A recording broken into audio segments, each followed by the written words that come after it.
So if you're watching the replay, that's wonderful, but I am so excited. So if you're on here tonight, I want you to get a pen and a paper, pen and piece of paper out. And also, you could use your notes on your phone too. I want to share with you guys what I have took away from this branding course that I started.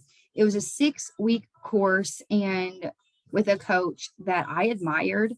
She was aligned with all of my values, and it was so good to go into branding, social media, auditing, and all that stuff. And I really learned a lot. So we use our core fives, our 5 pillars, 5 things that make you your 5 things, right?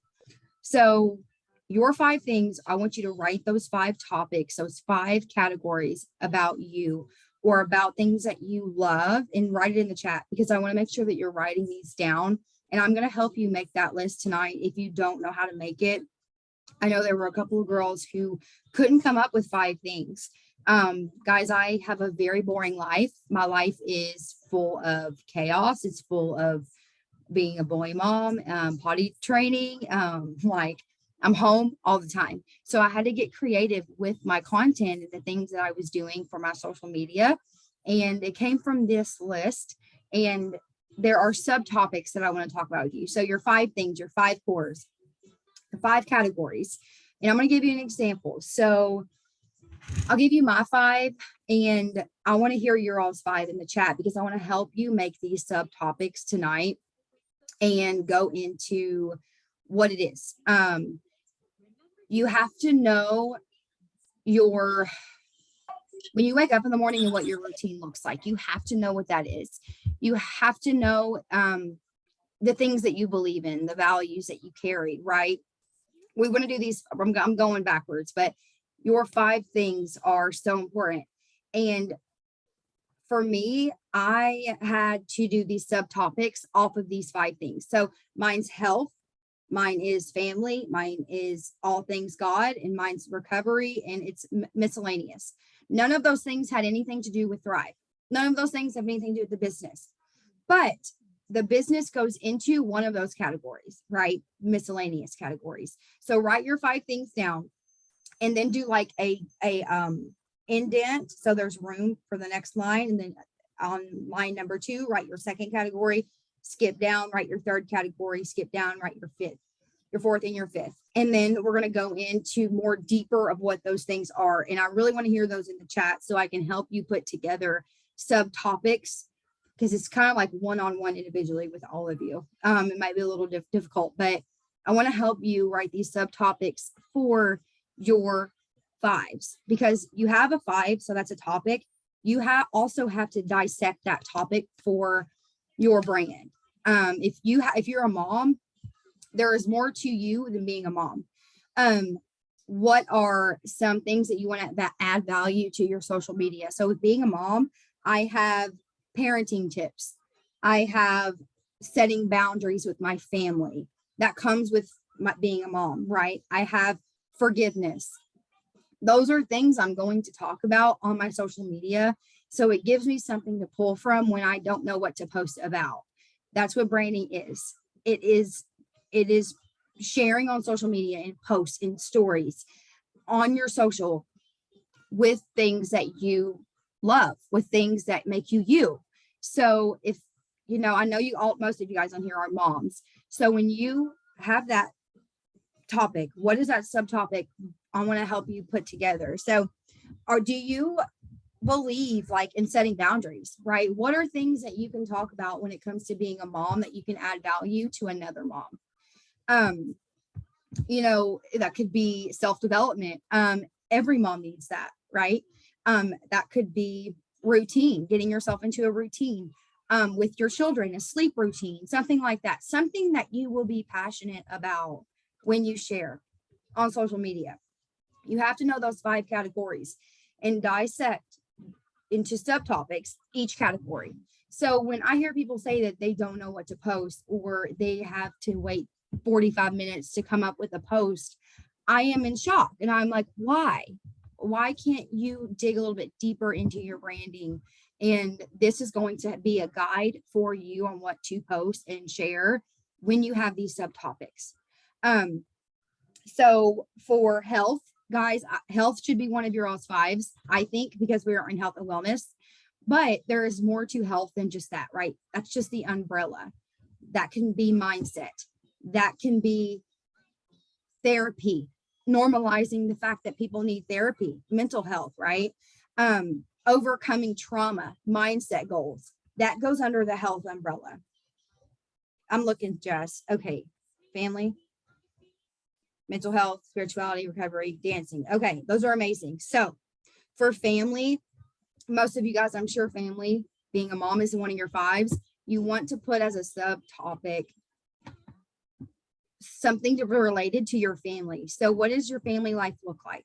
Does that look like boundaries, setting boundaries with them? Does that look like traditions? It's the holidays, right? That could goes under the family umbrella. You can post about holidays. Is that what did I have? The struggle of being on welfare, right? That was my thing.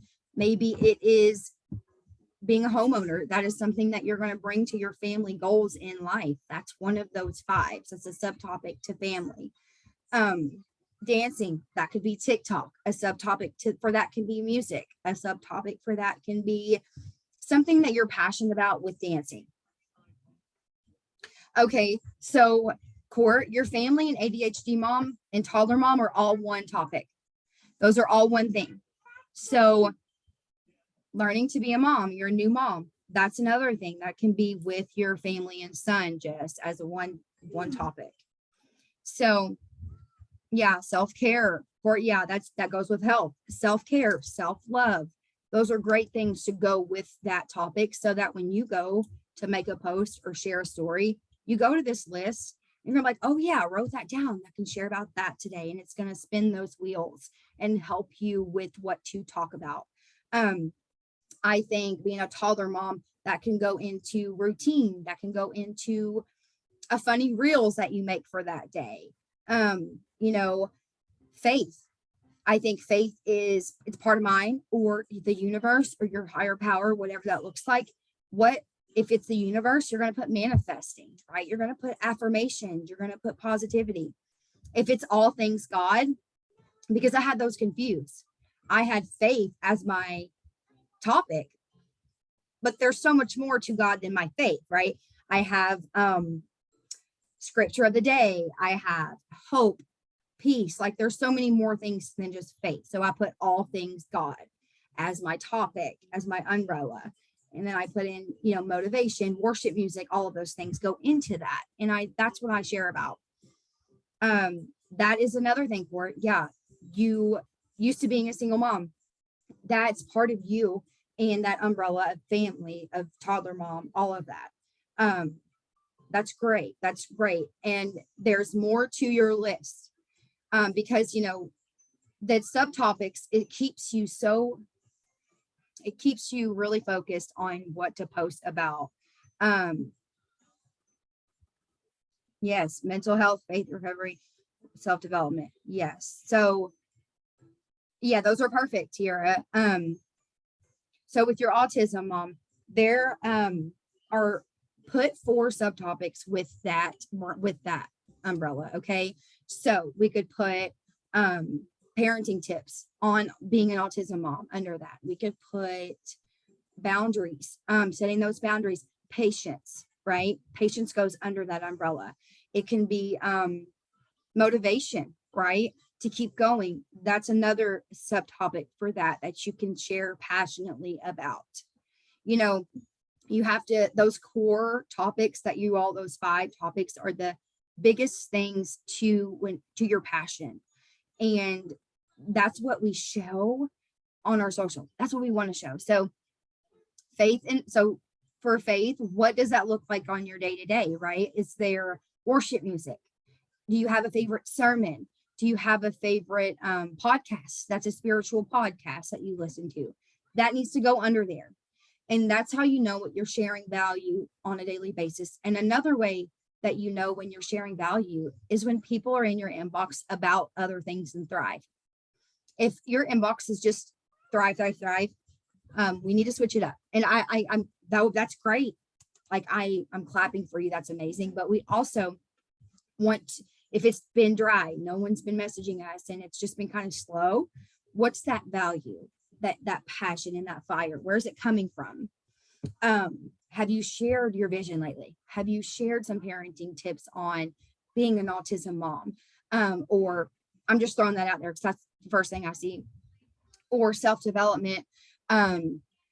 You're working on self-development. So what does that mean, Tiara? Does that mean you are in the process of growing, like your growth process that goes under that? Growth mindset, being open-minded to the industry or to what you do, right? I'm looking at you, Kayla. Being a wife and mom is all the same thing. Well, not really.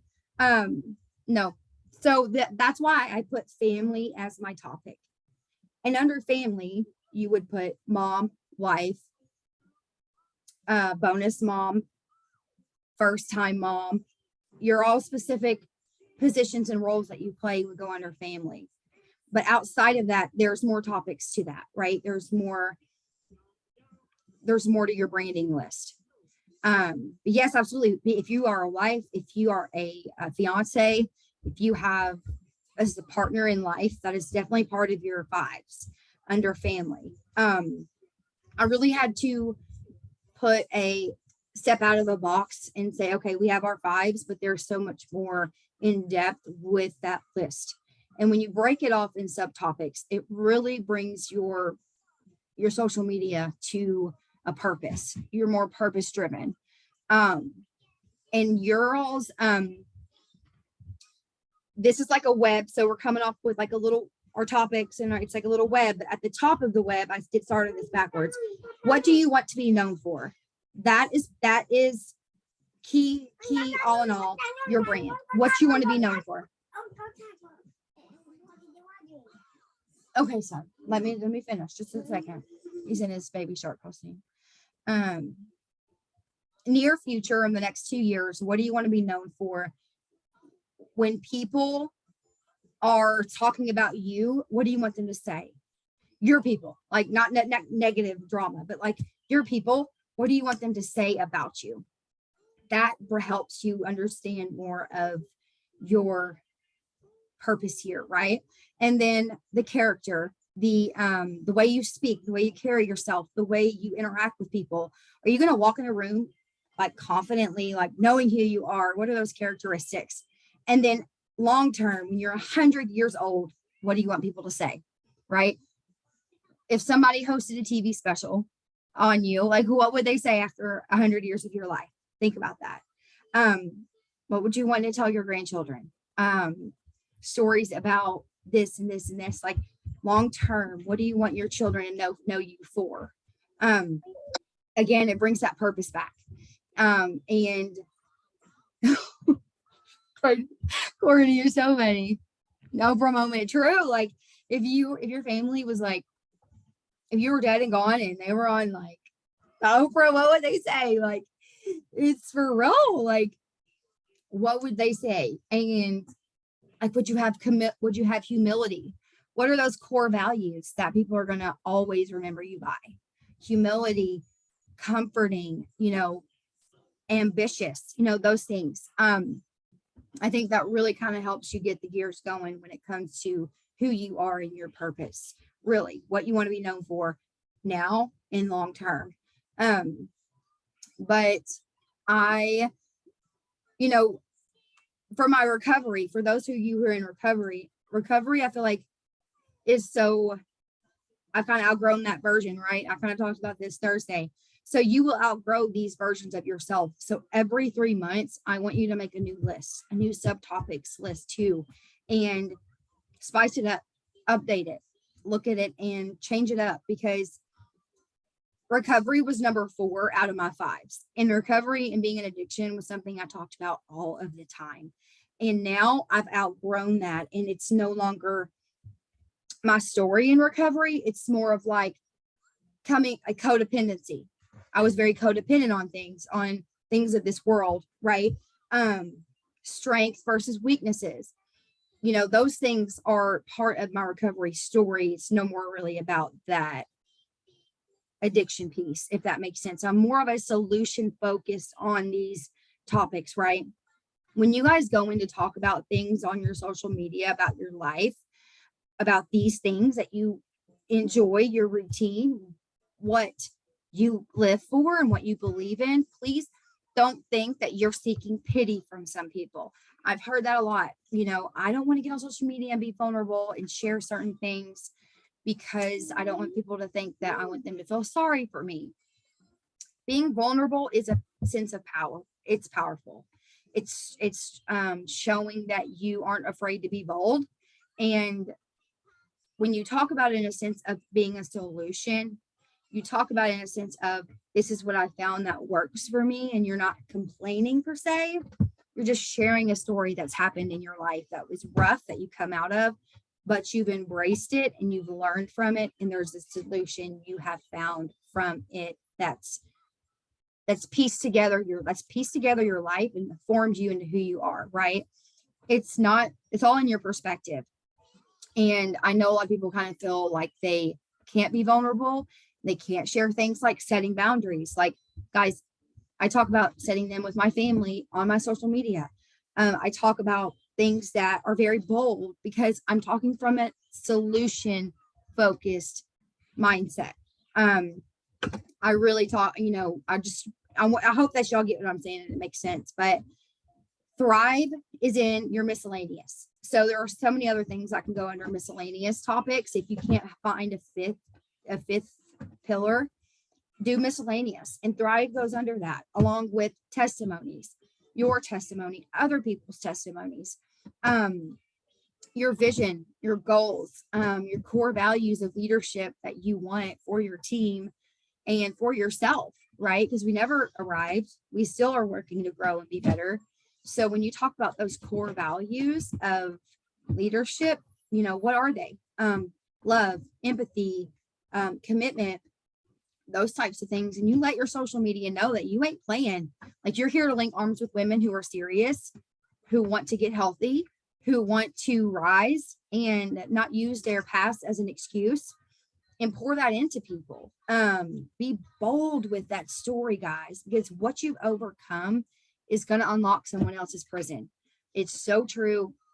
It has just gives me chills, because that is what people want to see, is encouragement, that empowerment. And they're going to say, wow, I needed that today. Especially if you can't think of what to say or share, you're the only person that's the best at telling your story, at the best at telling whatever your topics are, right? I think a lot of us will have some familiar, right? Because we're in the business, we're all moms, most of us. And, even if you're not, like, there are still things to you that are going to inspire people, that are going to add value to people. Whether you get 5 likes or 50, 500 likes, you're still adding value, right? Think of when you look at your likes and stuff and your engagement, guys, think about how many people that really is. Even if it's 7 people, even if it's 4 people, if it's a low number, think about that many people seeing what you're offering and telling them. That's a positive. That really is. If it's just one person, that's impacting somebody, that they stop for a minute to look at your content and like it. That is powerful, no matter what. Don't get caught up in the likes and engagements. But I wanted to talk about Reels for a second too. I saw Kayla's and Tiara's list. Did everybody else get their list written down? Courtney, Jess, everybody, I think, got their list down. But Reels, I shared something in the chat, and I hope that it helped you. But if you guys have any questions about Reels, this is the time to ask. I want to help you guys understand Reels and want to help you guys use Reels and not be afraid of that platform, because I'm telling you, Instagram is, if you're not working Instagram, you should be. If you're not working Facebook, you should be, right? Like, why not work both platforms? You only get overwhelmed with things when you allow that to happen, right? You have to know what triggers you. You have to know when to get off your phone, when to unfollow somebody, and not be afraid to do it. Know those triggers, because it's good that you know, okay? Because I've actually just come out of, a season where I was not in a good headspace and I had to get up out of that. And I know those triggers now. When I'm on my phone too much, when I'm in the chats too much, when I'm trying to hit a goal and I'm like running, when like chill, Liv, like you got this, you can do this. I just get very anxious when I'm almost to a goal. It's a dead end or deadline that you have to hit. No. So I know those triggers. I know what to stay away from. But when it comes to Reels and Instagram, please know that that platform is just like Facebook. They're different, but when you work both of them, you're getting so much more exposure with your content, with what you're sharing. So don't have your accounts linked. If you have them linked, I encourage you to unlink them. But if you don't have them linked, great, because your engagement stays up. And your Instagram and your Facebook, both of your pictures have to be the same. And you want to optimize your bio every new season. When spring comes around, when summer comes around, when fall hits, and now winter's here, make sure you've revamped your page, revamped your bio, revamped your picture, your preset, things like that. And make sure it's your Facebook blends with your Instagram too, because when somebody goes to your Facebook, they want to be able to find you on Instagram. So have the same photo. Yes, make sure the same picture and use your name, guys. Your name as your handle. It's just important. But Reels, get into 3-second reels, 6-second reels. Give yourself those little small baby steps into getting your feet wet with it. Don't be overwhelmed.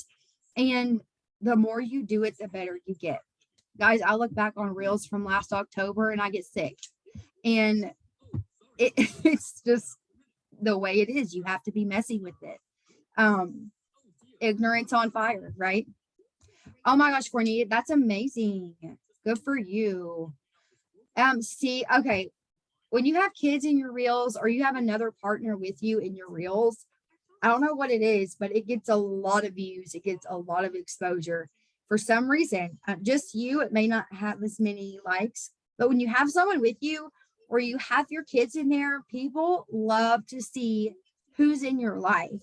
And I think that's so funny because we're human and the highlight reel can get very icky and think that it's all perfect for some of us. So that shows that you're human and relatable, and 10,000 views is a huge accomplishment.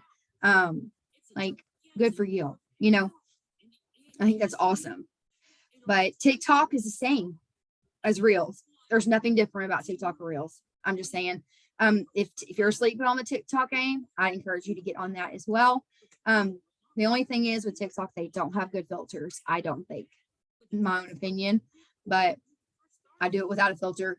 I just post it. But Jessie Lee, she calls it fit. Facebook, Instagram, TikTok. Every single day she posts on all 3 platforms. And she's the highest paid female in network marketing. So you want what they have, you do what they do. So I put them all on there. And yeah, it may feel like you don't see results. It may feel like you don't have a potentials list, but you keep going. You keep going. Stay organized with those potentials too, guys. I cannot stress that enough. Guys, I try to keep a lot up here. When I'm talking to people through the weeks of, in the same month, I just try to keep everything up here. No. Every new month, you need a new sheet of potentials. Every new month, you need to write down those names. And when you talk to them, the day that you talk to them, and on Fridays, you follow up. And a follow-up could just be going to their page and liking their posts. Maybe you've sent them 2 or 3 messages and you followed up already. Go to their page and comment on some of their pictures. That's a follow-up to me.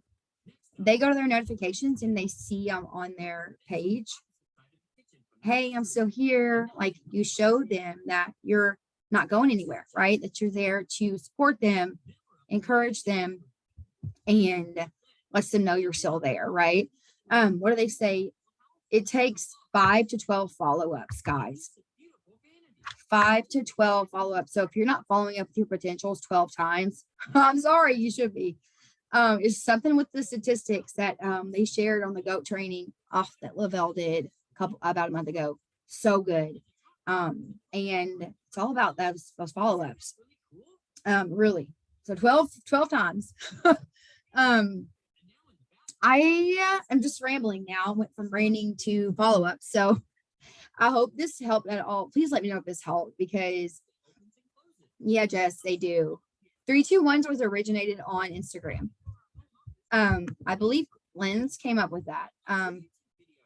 One of our 200Ks, and at least that was the first time I had heard it was from her, and she was using that mainly on Instagram. So yes, this is how I do 321s. I know some people have questions about it. Don't overthink it.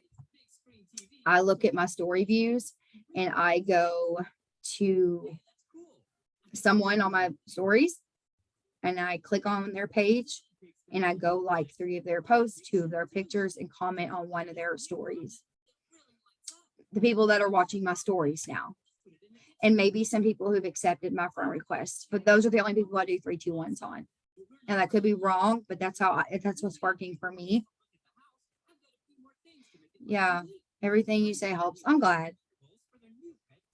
Sometimes I feel like I just talk, but yeah, do Instagram too, Jess. Yeah, like we definitely I think we do our business a disservice if we have an Instagram account, we're not working it. Right. 111s. Yeah, Court. So like 1 story, hold on. 1 like, 1 story, reply, 1 comment on a post. So it's not overwhelming.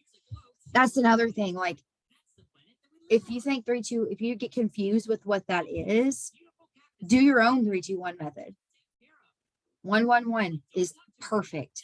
Like if you want to share some tips on how they did that, Courtney, like what maybe that they've seen differently or how they started that, because that's their liking. It's switching the 3-2-1 method to their liking and what works for them, and it's not so overwhelming, because we can look at an IPA list and want to hit a wall. Like at least I have done that and I get very frustrated.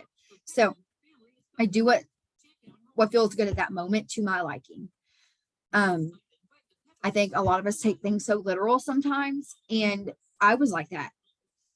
Anytime a millionaire leader would talk and they'd say something, I was a sponge and I soaked it all in and I did everything that they asked. And then I saw myself burn out, right? I saw myself very anxious and overwhelmed and messaging him like, why isn't anyone in my inbox, right?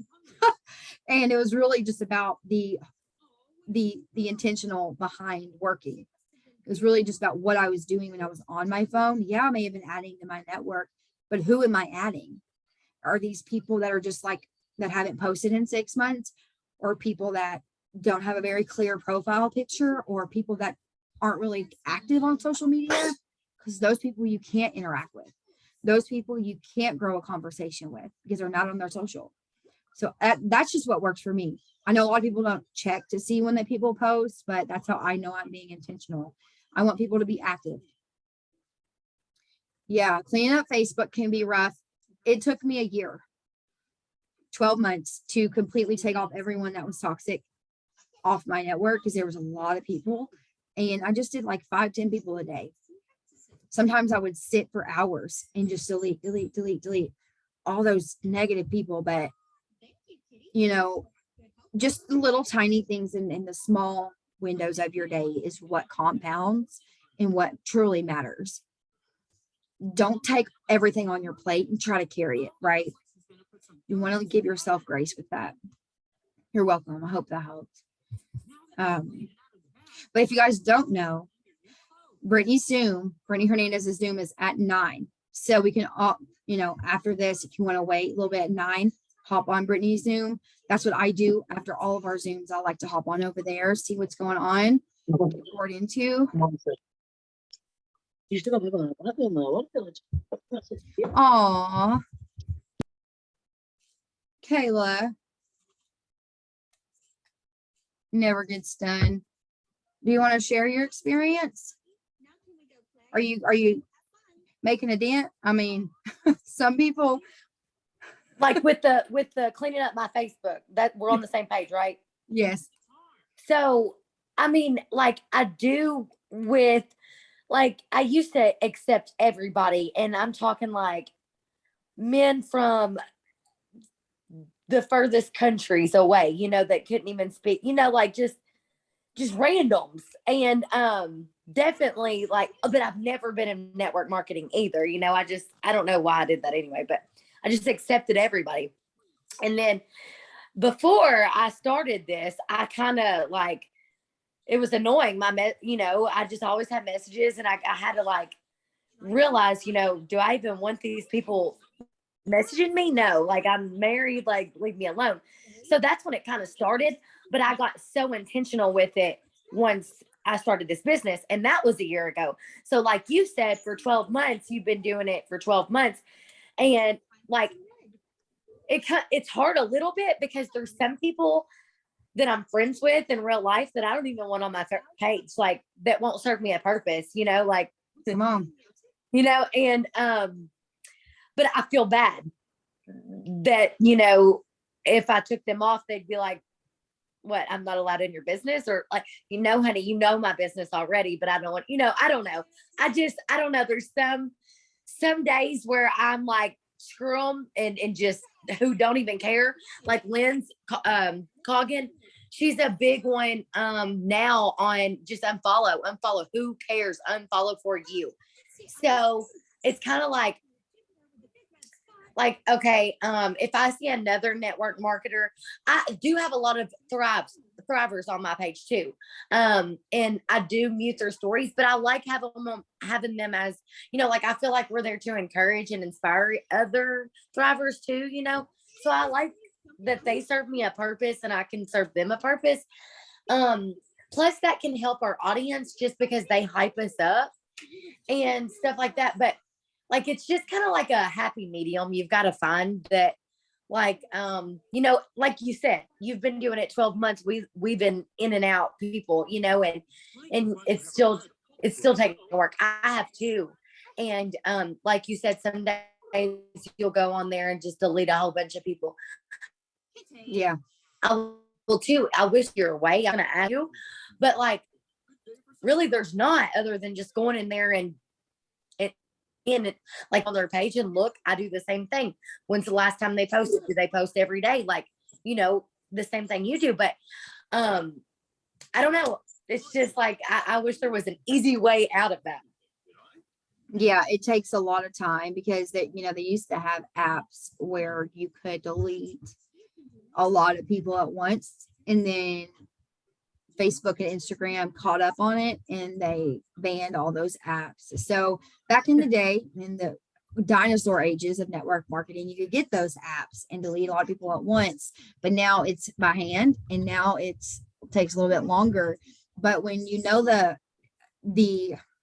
the result long term that you're going to see in your business, that is the focus. Like, Yeah. I remember looking at those people in my social media and I was like, this is not making me better. This is not going to help my business. And this is where I work my business. It'd be different if we were like Mary Kay Consultants and we were hosting parties, we were doing things off social media, but that is where we work our business 100%. Mhm. That's where we thrive. That is where we show up. We create content, that value that we're adding and learning, failing forward, and people fall in love with our growth. And we want our social media to be a happy place. So if there is negative posts or there is baby mama drama, like I saw that for the first 6 months of Thrive, and Yeah. I cut it out. And people haven't, it didn't make or break me. It didn't make a difference in my paycheck. It didn't make a difference in me, but I knew that it was best for my social media. It was best for my business. Right. It just was. And it's the long-term focus of what it's going to do for your business that you really want to think about. And if it's somebody that's close to you that you have their phone number, you can call them, check on them, things like that, or just mute them. I've even done that for some people that I just didn't want to see my stuff. You really just have to realize that social media is a tool for us to grow our business. And we want to be intentional about who sees our stuff, what stuff we are seeing, right? Yeah. You know, I don't follow a lot of thrivers on Facebook anymore. There used to be a lot. I cut that out too. I go on I'll go on Instagram. I have thrivers that I connect with over there, just like maybe 5 to 10. But that 10 after that, there's no more. Like I just had to leave room for the people that needed me, for the people that needed my leadership in a different aspect, right? I want my social media to be free, right? You want those space for people that you can add value to, people that can be your friend to grow those relationships. And it's not tied up with other people that are already in the business, right? I love thrivers. I love seeing them. I always go and search different names to make sure, like, check on people to see what they're doing. But all in all, like, you want to leave that space and that openness for your potentials, for those people that are really wanting to see you and that you can add value, and vice versa. You know, so that's the way I do it. But we all do it different. Like following thrivers, like I love watching thrivers. I love that. Like I always check on them, check on people, you know. I don't know. But another thing is, it's just like there's always a but and if, you know, about it, but just do it basically. Anyways, like you can get in comparison mode and comparison trap having too many thrivers. I've been there before. I feel like I've kind of got out of that, but you know, or just spending too much time looking at their stories, or that's all you see is their posts, or you know, whatever it is, and not having, like you said, the room basically. And you can always mute those people, and you know, just because you mute them don't mean that you're not their friend, right? You can still see their stuff, but just not as often. And you know, again, it's just that room. And that's the thing that triggers you when you look at other thrivers stories and you're on your phone checking on people, keeping up with the Joneses. Brett Hernandez talks about this. When you do that, you're in comparison, you're really in lack, you're not in a full vibrant self as you should be. And that's a trigger that you want to stay away from. You want to know yourself well enough to say, I'm not going to be following this person anymore. I love them, leave them where they're at right now, but I've got lives to change. I've got people to impact. I can't be in a comparison trap right now. Like it's being aware of that and not doing it, not allowing yourself to do it, because it can happen. It happens to all of us, man. Especially when you get in a little bit, you know, Kelly, you've been in a while and you just celebrated a year Thrive anniversary. That's awesome. And you just, you learn what triggers you and to learn what to stay away from. Your future self will thank you, really. But we have 20 minutes till Britt's Zoom. I'm going to stop recording and